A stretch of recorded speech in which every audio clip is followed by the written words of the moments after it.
Bonjour, bonjour, cher peuple gabonais. Il est 10h30 ici à Blois-Chambord.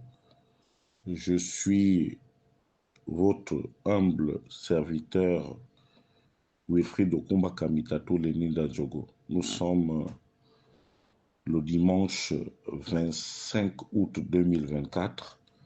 Dans 5 jours, nous allons fêter les 1 an de la prise de pouvoir par les militaires via le général de division Brice Clotaire Oligui. Monsieur le Président de la Transition, veuillez me recevoir chez vous. Monsieur le Président de la Transition, le début était bien, mais depuis quelques mois, vous vous êtes égaré de l'objectif. Malheureusement, le populisme, la famille et l'argent ont pris le dessus sur les convictions premières qui vous ont amené à prendre le pouvoir le 30 août 2023, à savoir la situation chaotique dans laquelle se trouvait notre beau pays, le Gabon. Mais, Monsieur le Président de la Transition, ce matin, je me permets de venir vers vous pour m'insurger contre la barbarie qui s'est installée à Port-Gentil et qui ne va pas cesser maintenant parce que, comme vous le savez mieux que moi, Excellence, le ventre affamé n'a point d'oreille. Monsieur le Président de la Transition, voyez-vous, on est souvent pressé de jeter les autres en pâture.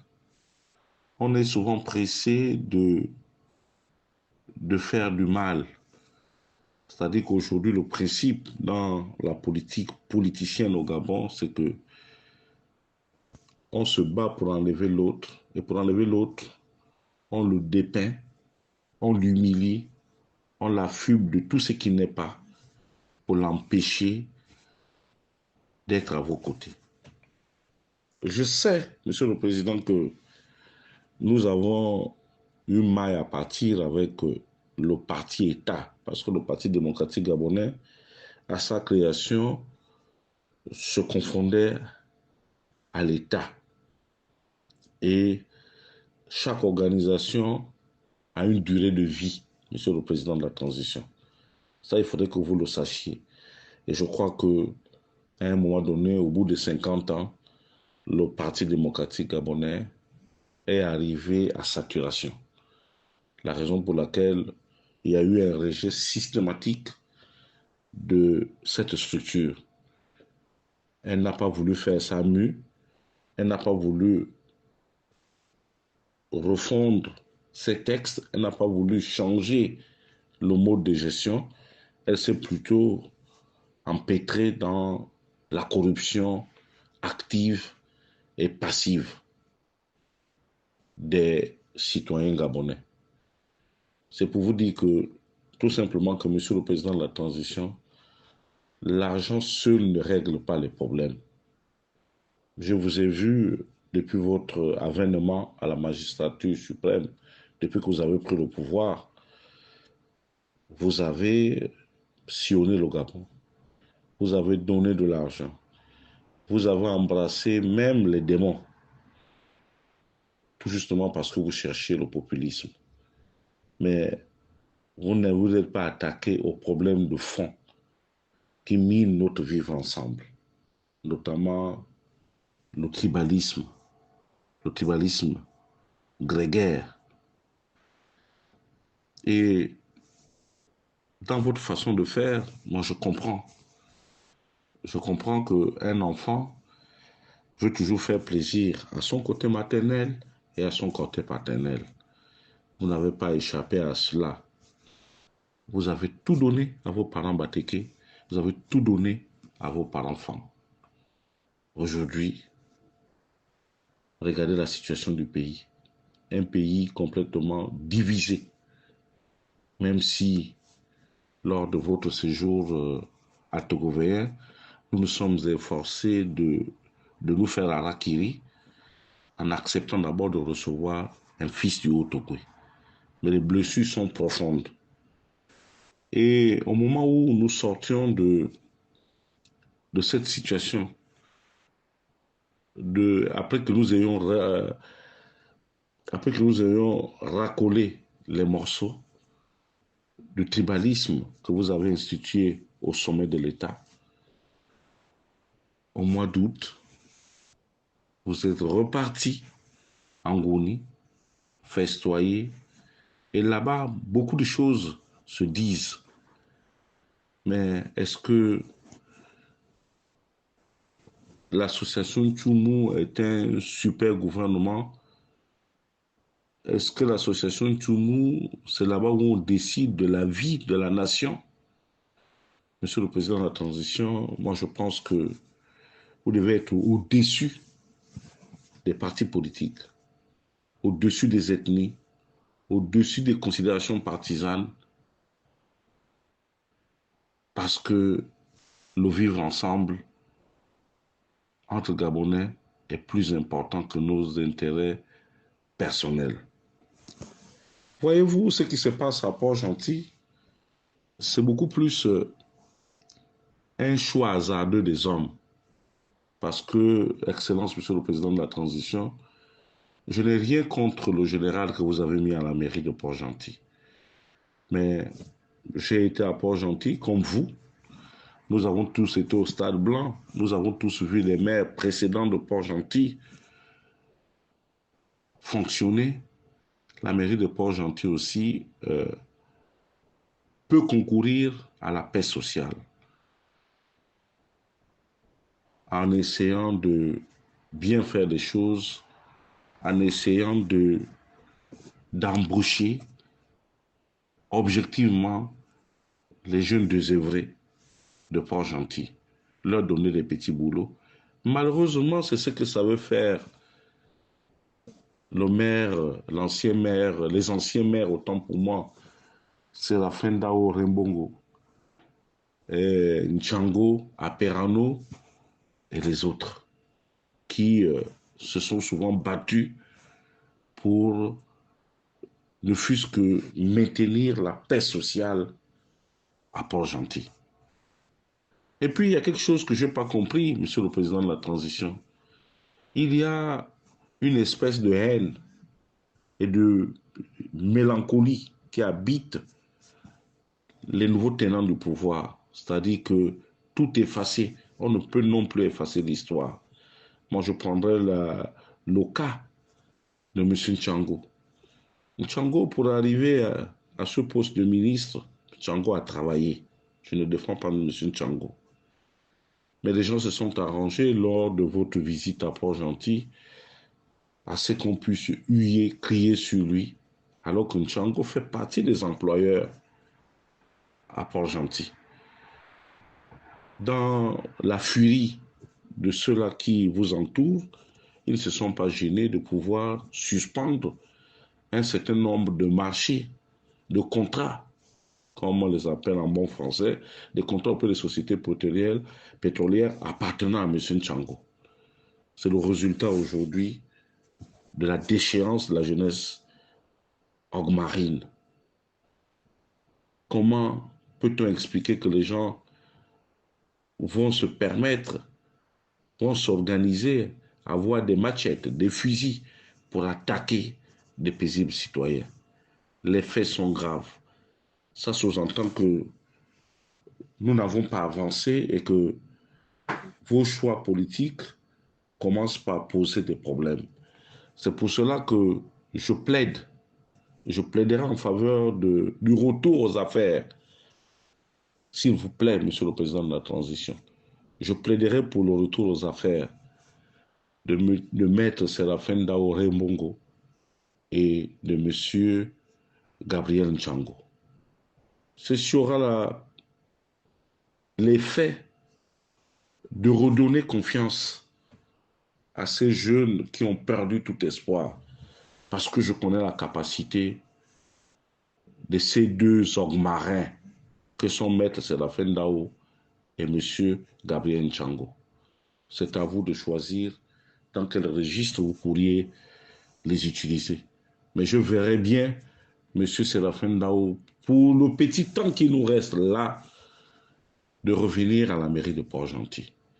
Il n'y a pas de honte lorsqu'on s'est trompé, parce que s'il faut entretenir un ivrogne, permettez-moi de l'expression, ce monsieur-là ne ressemble qu'à la bouteille d'alcool.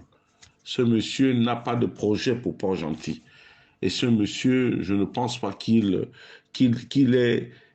penserait même à sa propre progéniture, si ce n'est à un verre de bière, à se saouler la gueule à longueur de journée. Le retour de monsieur Gabriel Nchango dans une place de choix amènera à ce qu'il puisse reprendre les discussions avec ces jeunes désœuvrés. C'est vrai que ceux qui ont pris les dabas et autres pour agresser les gens devront répondre de leurs actes devant la justice. Mais là encore, c'est une situation qui ne fera qu'alourdir le climat à Port-Gentil.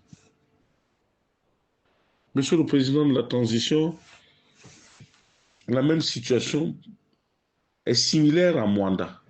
Seulement, jusque-là, les Mwandais et les autres Atogovéens qui sont venus travailler dans les mines de la Comilog, aujourd'hui nous sommes excédés par le comportement belliqueux des Bawandji, en tête desquels M. Jean-Valentin Leyama, qui est votre député de la transition, celui à qui vous avez donné la possibilité de revenir au Parlement alors que les populations de Mwanda l'avaient complètement vomi et nous n'en voulions plus puisque nous savions que c'est quelqu'un de très mauvais.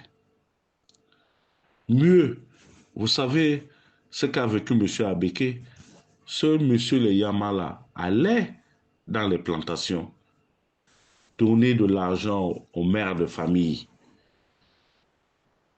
pour que ces dernières aillent à la Comilog montrer leur nudité.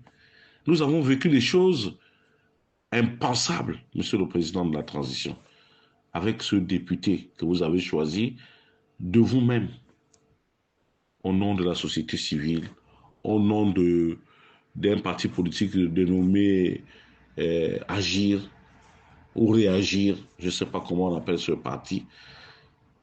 Et voilà ce que nous vivons. Mais je pense, Monsieur le Président de la transition, dans la vie d'un être humain, il y a ce qu'on appelle la reconnaissance du ventre.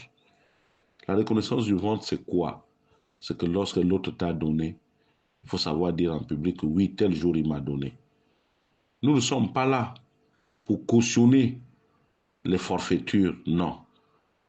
Mais il y a des gens qui ont le droit de parler dans ce pays désormais. Il y en a qui n'en ont pas le droit. Et parmi ceux-là, moi je pense que Jean-Valentin Leyama n'a plus rien à nous proposer. Parce qu'il n'est pas plus mwandais que les autres. C'est pas possible. J'ai suivi aussi une sortie d'un aîné, monsieur Lobo, nous l'appelions affectueusement l'homme. Mais l'homme, moi je veux bien que tu viennes te gargariser en disant t'es 32 ans. Je veux que tu dises, que tu viennes dire aux gens que les syndicats se sont permis de ne pas vous donner la parole. Mais lorsque vous vous retrouvez là-bas, à Doumaï, autour de votre machin là, Batolo, est-ce que vous prenez la peine de lui dire que ce que nous sommes en train de faire là n'est pas bien? Les autres là-bas nous regardent. Mais souffrez aussi que nous réagissons aussi, que nous nous comportions aussi comme vous l'avez fait par le passé. Est-ce que c'est vous qui avez le monopole de la violence ou le monopole des mots durs envers les populations flottantes, comme vous nous appelez, puisque nous flottons. Nous sommes des flottants et c'est vous qui êtes enracinés. Mais la Comilogue, c'est une société citoyenne. C'est une société qui appartient aux Français. Et puis n'oubliez pas l'histoire de Batolo. Abeke que vous malmenez en longueur de journée, que vous insultez ici et là, n'a-t-il pas gelé un poste pour Batolo pendant 6 ans? Et le courage aussi de le dire aux gens, à vos parents quand vous vous retrouvez là-bas à Doumaï. Voilà comment vous arrivez. Le manganèse appartient à tout le monde. Nous avons appris là, l'homme. Tu m'as vu grandir. Nous avons joué au ballon ensemble, Monsieur Lobo. Nous avons joué au ballon ensemble. Tu es un grand frère. Mais tu ne peux pas rentrer dans ce qui nous divise, l'homme. Des syndicats, mais lorsque ces syndicats-là discutent, demain, lorsqu'il y aura les augmentations, demain, lorsqu'il y aura une amélioration des conditions de vie et de travail à la Comilogue, j'espère que vous, les Bawanji, vous qui soutenez de manière aveugle votre machin de Batolo là, vous aurez le courage de dire à la face du monde que nous n'acceptons pas ces avantages. Parce que celles-ci n'ont pas été décidées par M. Batolo, qui est votre parent, qui a tribalisé toute une compagnie. Donc, arrêtons ce genre de choses-là. Nous ne sommes pas là pour chercher les problèmes. Que chacun de nous prenne ses responsabilités. Tu étais hier dans un mariage, on s'en fiche. Mais désormais, reste chez toi, en pays à Wanji, en pays Bawanji. Nous allons rester chez nous. Tu n'es pas obligé de nous dire bonjour l'homme, on s'en fiche.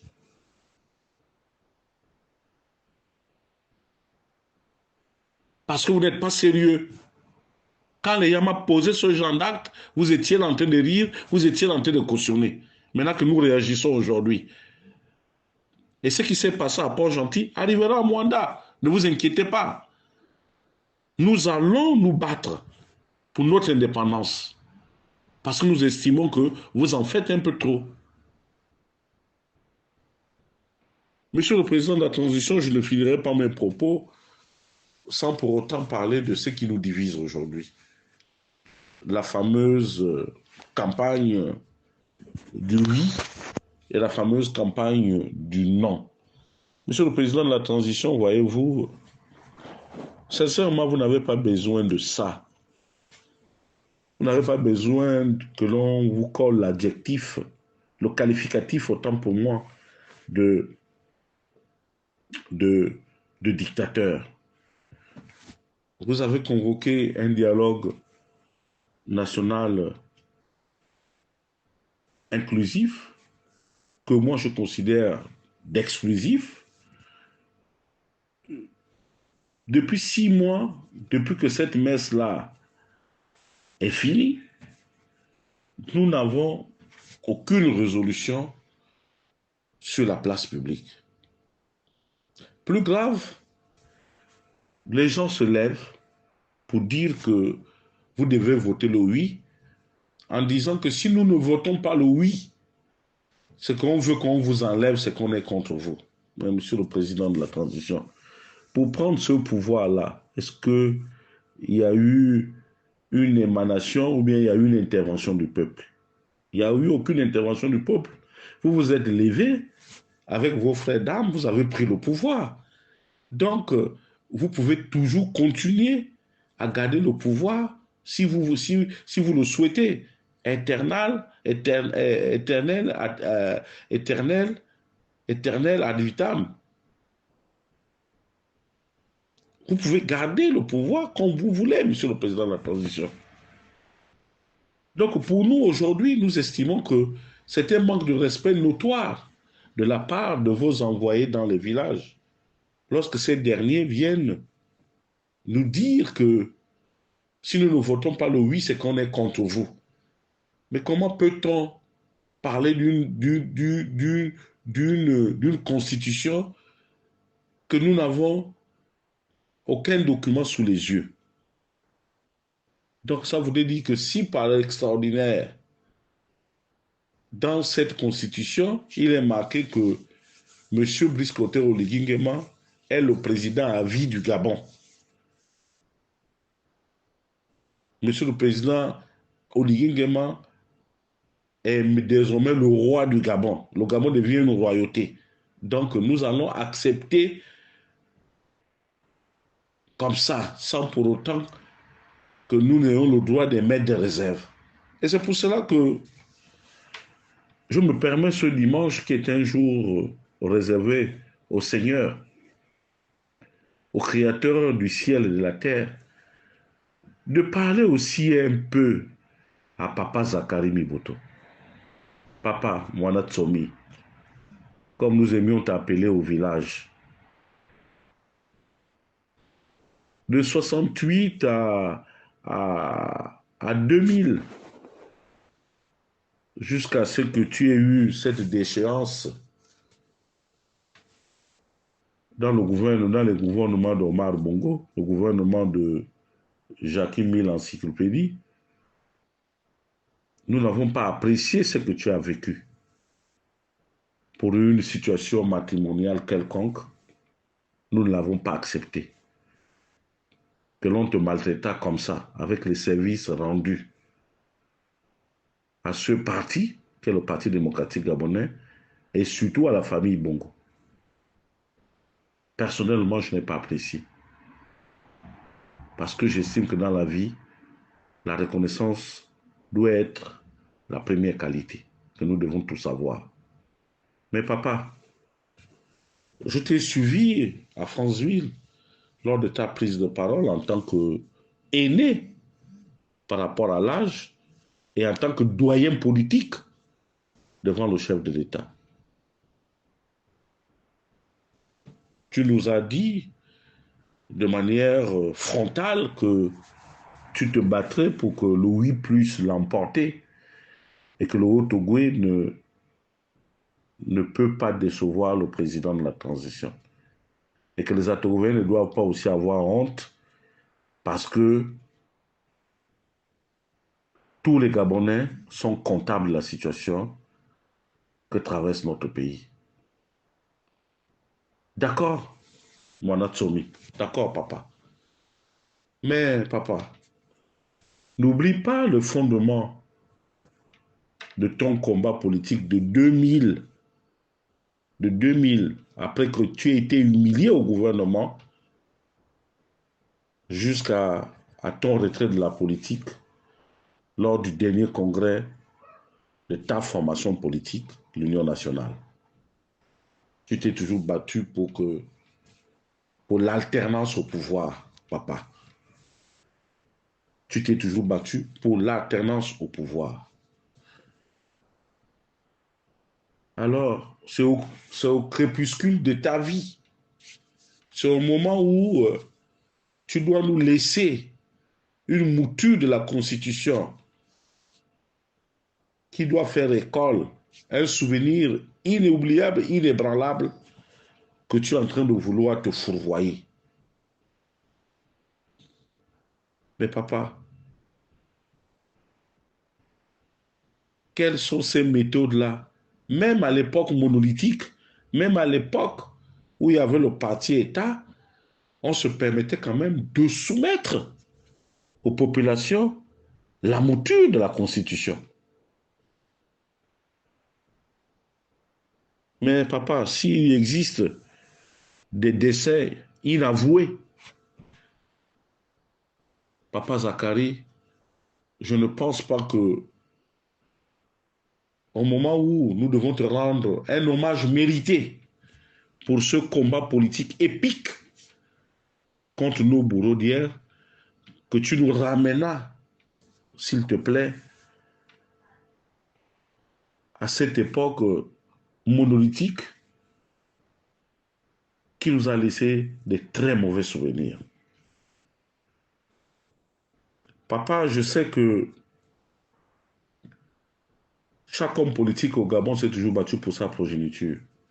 Je comprends qu'au jour d'aujourd'hui, tu réussis quand même à placer beau-fils, tu réussis à placer neveu, tu réussis à placer ceci au détriment de ceux-là qui t'ont même accompagné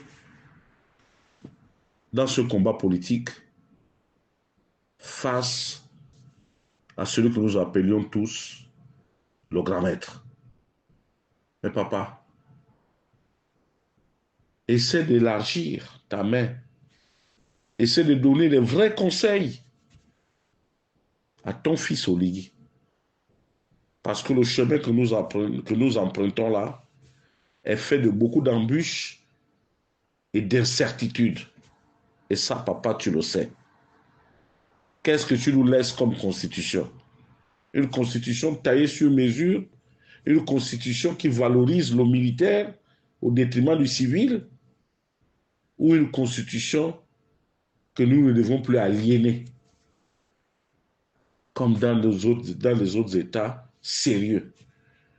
Et puis, dans cette affaire où il n'y a pas de Premier ministre, où c'est le président seul qui décide, je pense que nous ne sommes pas encore prêts pour accepter cela. Excellence, Monsieur le Président, Monsieur le Président de la République. Nous ne sommes pas encore prêts pour accepter cela, Papa Zakari Biboto. S'il te plaît, nous savons compter sur ton efficacité et sur ton expérience et ton savoir-faire. C'est sur ce mot que je me permets de me retirer tout en réitérant à son Excellence, M. Brice-Clotaire Oligui Nguema, que les Gabonais sont prêts à l'accompagner, mais en une condition qu'il soit transparent et qu'il soit honnête. Maintenant, s'il a décidé qu'il ne doit son salut que par rapport à l'affrontement, ou qu'il prépare l'affrontement, ben, il trouvera l'affrontement. Nous sommes prêts à mourir pour défendre notre pays. Je vous remercie.